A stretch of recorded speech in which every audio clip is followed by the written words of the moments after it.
was just refreshing my kombucha real quick, and I decided just to hop on here and show you how I do it. I usually make a fresh batch of kombucha every 2 weeks, and it lasts us. I drink a little bit every day. So I'm just going to show you how easy it is to maintain your kombucha.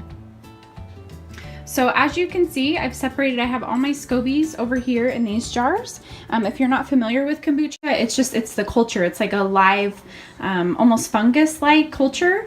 What it does is it's like a sweet tea, and it eats off the sugar and discards probiotics, glucosamine. It's very, very healthy for you. So I'll post some health benefits of kombucha too, so you guys know.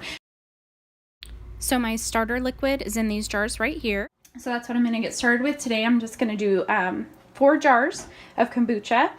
These are half-gallon jars. I use this Newman's Own organic black tea. This is probably one of the most important things. I've tried non-organic tea, and almost every time my SCOBY molds. So it's very important that you use an organic tea. And then I do use organic sugar. I don't think this is as important. I think you could probably use just regular sugar if you wanted to. And then you definitely want either a purified or distilled water that you're going to be using. The most important thing is, not growing mold in your SCOBY. So what I've done is I brewed 8 cups of water on my stove.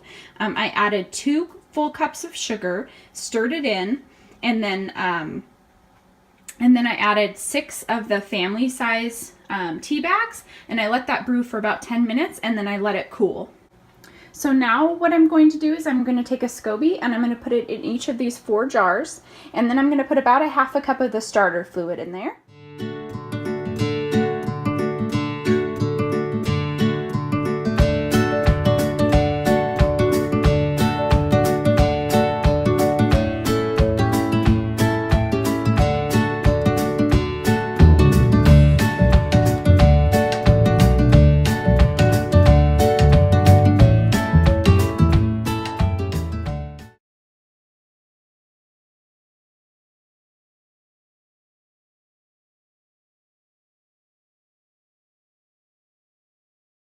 Another important thing, guys, is that your jars are nice and washed and clean. I hand wash mine with a, I use a bottle scrubber. This helps get down in the crevices. Make sure to wash all the soap out, rinse them out really good and dry them. The soap, if there's any residue from the soap, that can affect your kombucha. You make sure to use either gloved hands or make sure to wash your hands really good before you handle the SCOBYs, because you don't want to introduce bacteria into your brew. The other thing is you never want to use any kind of metal utensils. So you wouldn't want to use something metal like these little tongs. The metal can actually kill the SCOBYs, and you never stir it with a metal spoon. So always use a wooden spoon. This is the wooden spoon I use to stir anything with the kombucha. So now I'm just going to add my starter liquid, probably about a half a cup in each jar.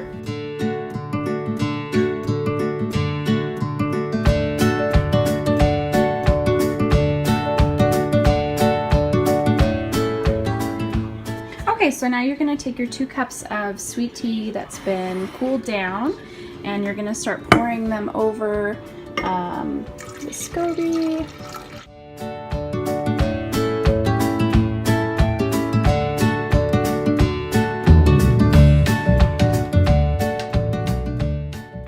Okay, so you have all 4 jars with your sweet tea in them. So now what you're going to do is you're just going to fill the rest of the way up with the water. So just purified or distilled water.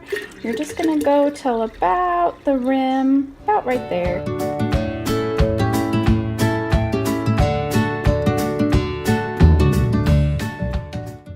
Now the last step you want to do is cover them so that flies and bugs, because it is a sweet syrupy liquid right now.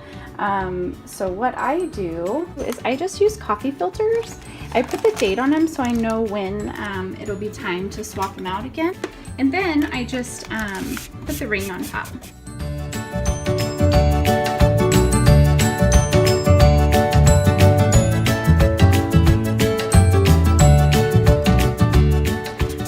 Kombucha is ready to brew.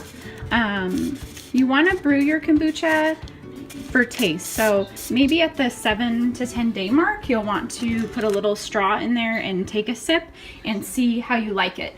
Some people like it sweeter, some people like it a little bit more vinegary. So the longer you let it brew, the more vinegary it's going to taste.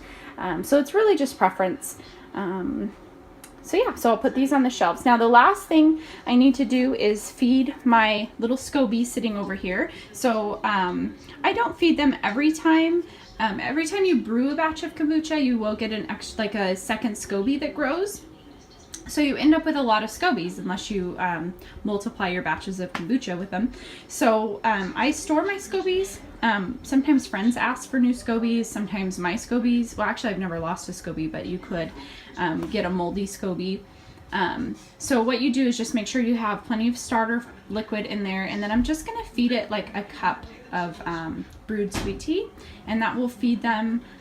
They'll be good for the next month or two like that. And that's about it. All right.